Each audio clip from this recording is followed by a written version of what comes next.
Very good morning. Welcome to my class. Today we are going to see model number 4. This is input modeling. We are going to discuss about the topic called parameter estimation. So in this parameter estimation, what we are going to see is a sample mean and sample variance. And here we need to understand the concept of parameter estimation before going to the sample mean and sample variance. After family of distribution has been selected, the next step is to estimate the parameter of the distribution. Estimators for many useful distributions are described here. So many software packages, some of them like integrated into the simulation languages are now available to compute these estimates. So in this parameter estimation, we are going to see the preliminary statistics, that is a sample mean and sample variance. So in a number of instances, the sample mean and variance are used to estimate the parameters of a hypothesized distribution. So in the here we can see the three sets of equations having for computing the sample mean and sample variance. So here we can see one by one. So after determining the family of distribution, the next step is to estimate the parameters. That is, we can see the observations in a sample of size n or x1, x2, xn. These are the sample mean and it is defined by x bar is equal to summation I equals to 1 to n and xi divided by n. So this is the sample variance, and s square is defined by, so s square is equal to summation I is equal to 1 to n and I square minus n x bar the whole square divided by n minus 1. So if the data are discrete and have been grouped in a frequency distribution, so this can be modified to provide for a much greater computational efficiency, and the sample mean can be computed as like x bar is equal to summation j equals to 1 to k fj xj divided by n. So here we can see the examples, called the number of defects on each chip is believed to follow Poisson of lambda. Since lambda is equal to e of x, and this is the expectation of a Poisson variable, and this can be estimated with the sample mean bar x bar, and this correspondence can be extended. So for example, what we can see is this can be analyzed to obtain, for example, the selected parameters, and we can obtain in the summation formula, so that we can get the x bar value. So from that equation we can find out the s square value.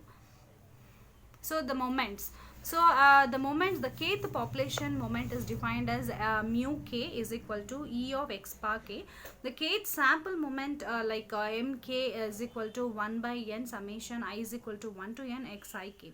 So this estimates mu k from the sample x1 to xn. The first sample moment is the sample mean x bar. So for k greater than or equals to 2, the kth population central moment is defined as mu bar k equals to E of x minus mu 1 the whole bar k, and the kth sample central moment is like 1 by n summation I is equal to 1 to n xi minus x bar the whole bar k. So this estimates mu k from the sample x1 to xn. So now we are going to see how to calculate the sample moments. So this is the major formula to calculate all the things. Like this is the data, and we have an average and moment information. So we have x1 values, x1 square value, xi minus x bar value, xi minus x bar the whole square values. So based on these values we can calculate the sample moments.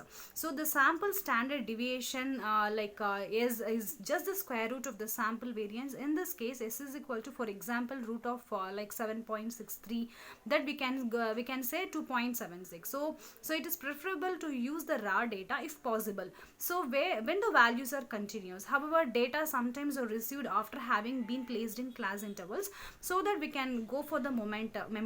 So then it is no longer possible to obtain the exact sample mean and sample variance. In such cases, the sample mean and sample variance are approximated from the following equations, like x bar is equal to summation j is equal to summation j is equal to